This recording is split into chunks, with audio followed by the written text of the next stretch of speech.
There's a lot of videos online right now talking about pursuing a creative career, especially from people that have done it, and they've made it. They've made it in terms of content creation. I want to talk a bit more about practical, real life gigs, like in person work, and why I quit essentially a unicorn gig when it comes to musicians. So I was working in West End. I was working on a small West End show. And I say small, not to downplay the show, but to give context because the venue was a 350 cap. And if you look into the MU rules and regulations in terms of compensation for pay and such like that, it's on a different scale to, say, bigger venues that are maybe like 1.2 cap capacity venues. The pay scale is different. As I know, because I've depped on, or I'm due to dep on a couple of these other shows at the moment too. But to the point, why did I quit a West End job, which is essentially a unicorn gig where you've got guaranteed work 6 days a week, essentially, for sometimes easily at least a year. I actually left after 2 years, and the show is currently in its fourth year now.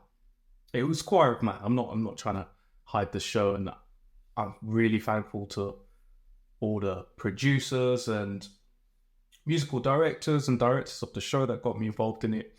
We had a great time, but my life circumstances have changed, and I discovered a few things about myself. So, first thing, saying yes to a gig like that meant saying no to my life by default. What do I mean by that? By you saying yes, you're saying yes to you're agreeing to essentially do 8 shows a week for however long that contract is. If it's a year, it's a year, and you get Christmas Day off, but you're probably working Christmas Eve. You might have Boxing Day off, and then you're back in, and you're probably doing a New Year's Eve show too. So there is not bank holidays don't exist in that world. Holidays is another thing too. Holidays is a lot harder thing to plan, but I digress. By saying yes, that meant every weekend was accounted for before my years even started.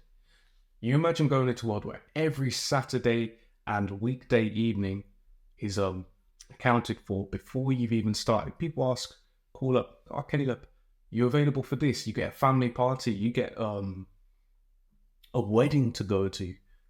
I've had this myself, my own wedding. I had to take time off for and get covered, but it is not stress-free. It doesn't work the same way as calling a job and being like, can I get my holiday approval?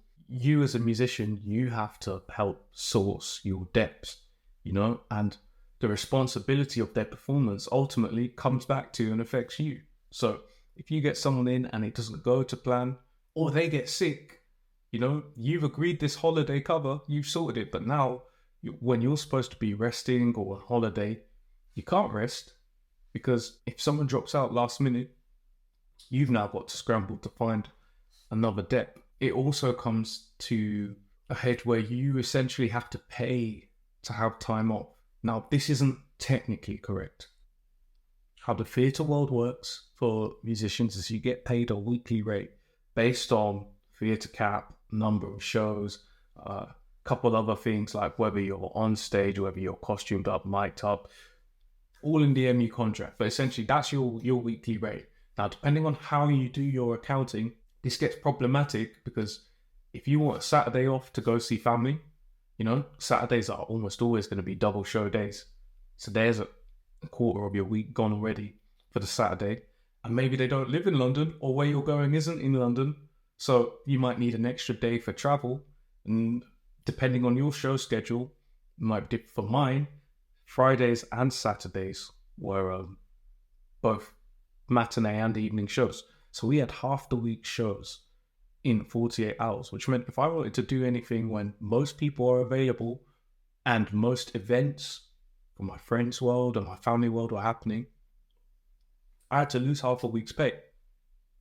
This starts to add up really quickly and it affects a lot of things. So you end up turning down a lot of events because, you're trying to save money or you're trying to work. You're not trying to lose that pay. Plus, the times you do take it off, in the back of your head is this awareness that, did my debt turn up? Are they all good for it? Have they shown up? Have they done a good job? This is then definitely highlights the importance of having such a good circle, network of musicians, of people in your industry that can help you out, which I've had and I've built, but it took a while to build it. It took a long while to get enough depths trained up for the show that I could call last minute when these things came up. Now, the flip side again is I had other gigs. This wasn't the only thing I was doing. I'm in a nice corporate band that does a lot of kind of parties and events for like Sephora and Amazon and Jaguar Land Rover, and we do a lot of destination weddings, which pay a lot better too in the grand scheme of things. So it's like, of course, it makes sense for me to dip out those days to do this stuff. But now I've got an extra job of essentially PAing myself and calendar managing and fixing to cover for the other stuff I was already involved in. And this, and yet most musicians in this field, they'll be doing a few different things. Okay, so some people be like, well, why don't you just do your theatre stuff? What? Now that you're in this, you've got this guaranteed money. You don't need to do it. Doing the same thing in the same place every night, 8 shows a week, is draining. For a while, it's cool. For a while, a short period of time. But you have to remember, I did this for 2 years.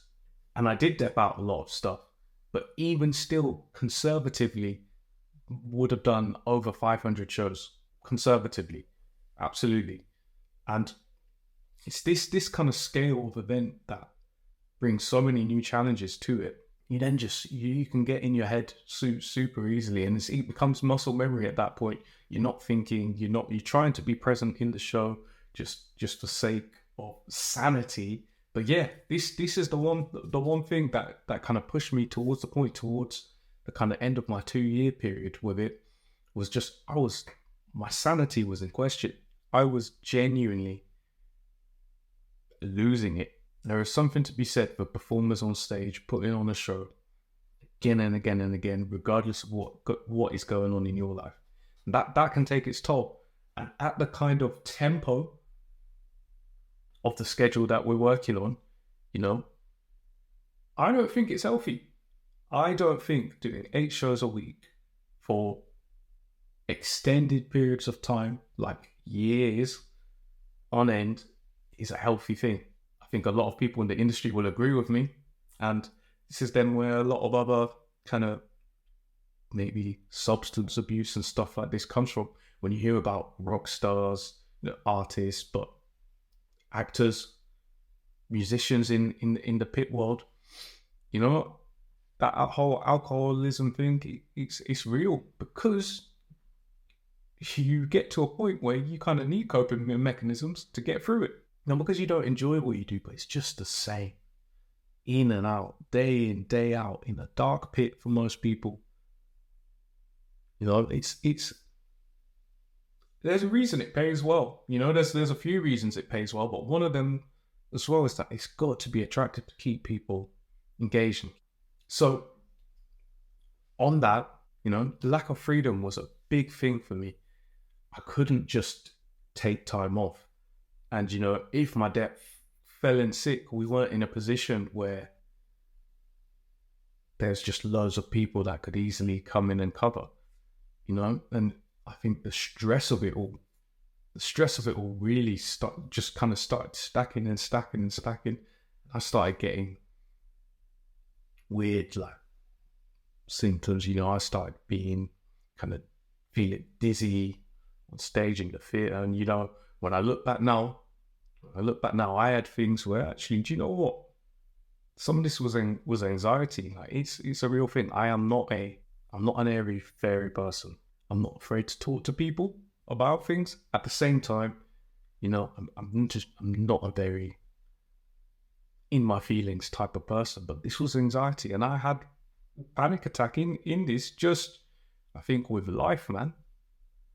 And it just built up, and it got to a point where I'm like, I can't keep doing this at this rate, in this pace, because it felt like I was juggling 3 jobs. I was doing that, and at the same time, it seems the my life has so far come in. When it rains, it pours in good ways as well. So like I had this opportunity, I have a corporate band, which I still do now, and that's kind of a large part of my gigging these days.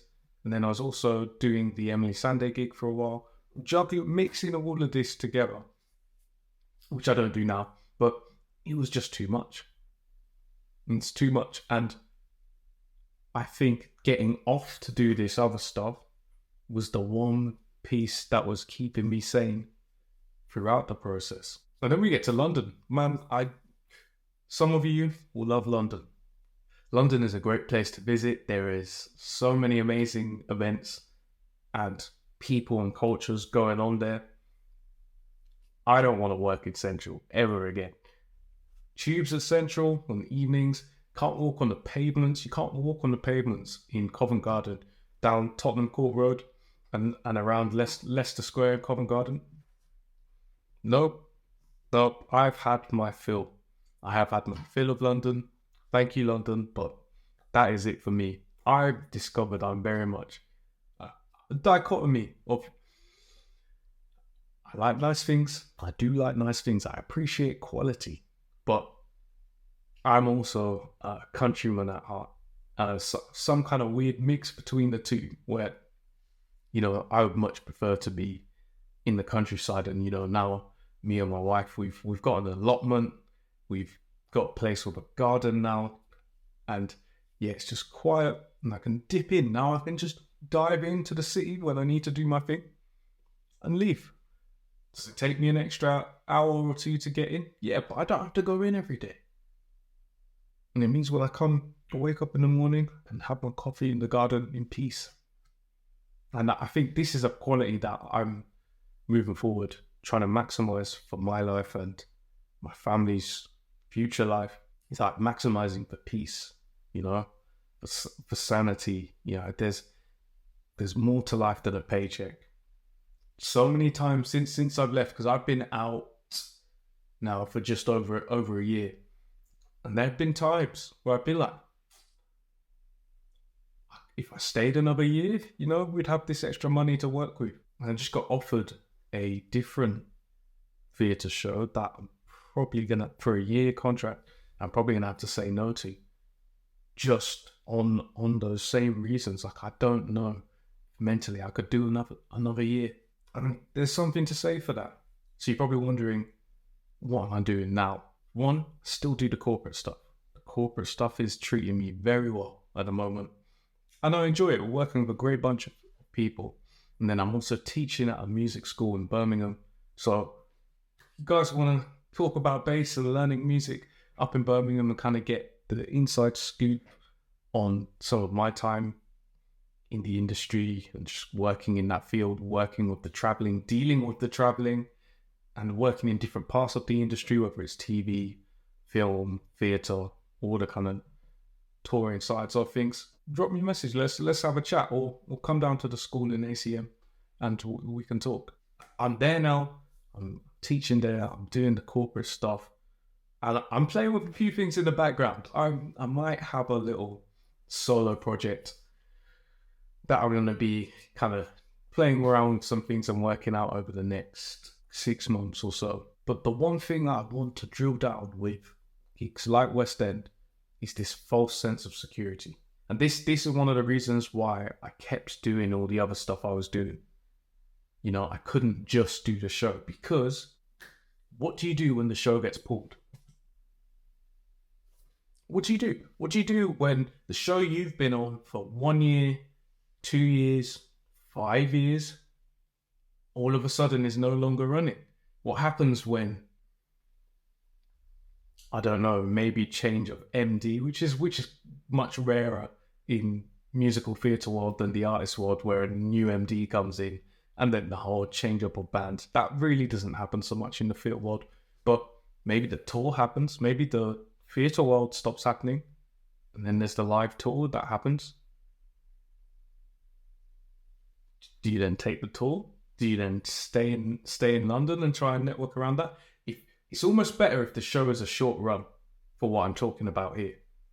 Because if it's a short run, it's still in your brain. You're thinking, Okay, well, I've got to keep my network open. I've got to keep looking for new opportunities and seeing what's going on because I know in 8 months' time this show is going to end. It's worse when the show runs for kind of like 3 years plus.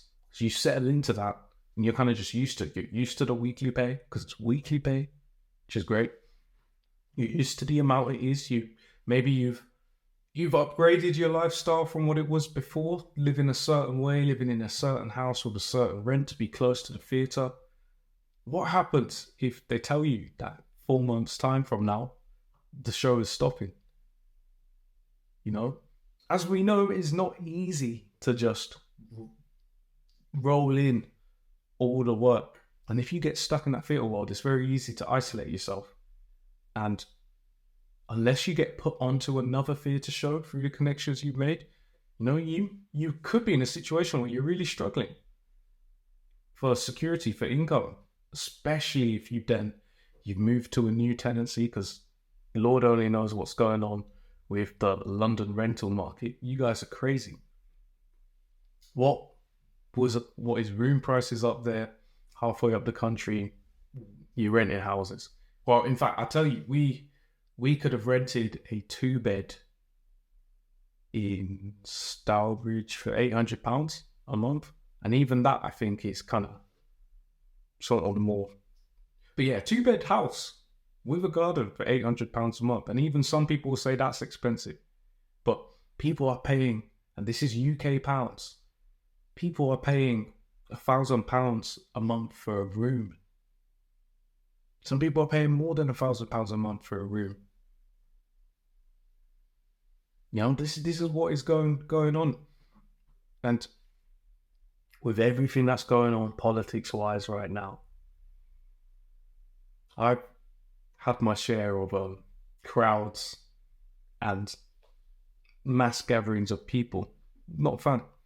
I don't like being in that. I don't like being like a sardine in a tin can. That is not the life for me anymore. Come in, I'm going to dip out.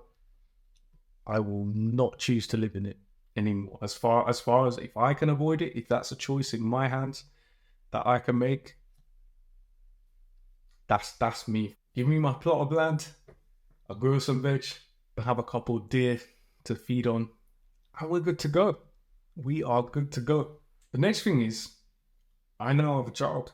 When I made the decision to leave, I was getting married. And I knew that a child was going to be in the picture. I knew that we wanted to start a family.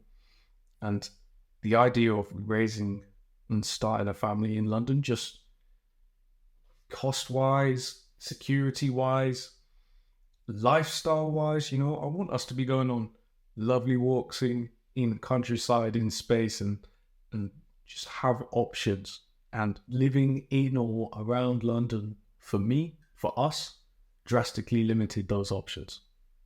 Maybe that's not the case for you, but for me, that wasn't the kind of lifestyle I wanted for my child. I want my child to explore, to get around, to have space and have a connection with nature, and not blow their nose and have black soot coming out at the end of the day. This can't be healthy. Cannot be healthy. The London lifestyle cannot be healthy. And I'm no longer trying to have that for me. This is the thing. When I talk to other musicians and other creative performers and stuff, when we have the conversation, we have these sorts of conversations that a lot of people are saying, but it's not the narrative that's going out. When you look online, when you look at stuff, what influencers and all of that are saying, everyone hypes up the creative world and the creative career and they're living in London and doing the whole central life thing. But when I'm talking to people doing it, a lot of people are trying to step not necessarily away, but kind of to have a different angle to it. It's not what it's cracked up to be. And there are so many people that I know, professional musicians, gigging touring musicians, they have a job. Okay? Not because they necessarily couldn't, but because it makes sense. Like, some of them can double up like that, and then they don't have to worry if the work isn't coming in the same way. If they just want to play with the same 2 or 3 artists, they can do that because they don't need that work to come in to pay their bills. And these days, with the whole kind of like tech world, and I mean, we'll have to see what's going on with all of that and what on earth a job market is. I don't think there's any secure job these days. But the way it's going, people can be a lot more flexible with their work hours. So actually, there's a lot to be said for kind of doing the creative thing, earning your money through that, but having some work on the side too. This is so good, right? So I've been back in on my journey, and that's my faith journey, and that's a conversation for another day. But Book of Ecclesiastes, chapter 11, verse 6 says, "It is written, sow your seed in the morning and at evening, let your hands not be idle, for you do not know which will succeed, whether this or that, or whether both will do equally well." The key thing is here, if you're only doing one thing, if you only have one thing that you work on and something happens to it, you're in a really difficult position. Now I've kind of been in that space before where I've been so heavily leveraged on one thing and it stopped. I never want to get back to that place. Don't want you guys to get to that place, but let me know because this video will reach people who've never touched the industry, people who are doing maybe pub gigs alone, and pub gigs are cool, nothing wrong with that, but we're talking about pay here, and it will reach people that are taught far more than myself too, that are well up there in terms of the industry. So let me know what you think about that. This is why I left. You let me know what you guys are up to in your careers, whether it is a career for you, whether it's just, I shouldn't say just, whether it's something you do around your job. But yeah, that's my piece on this, and I'll be interested to hear what you guys have to say in the comments.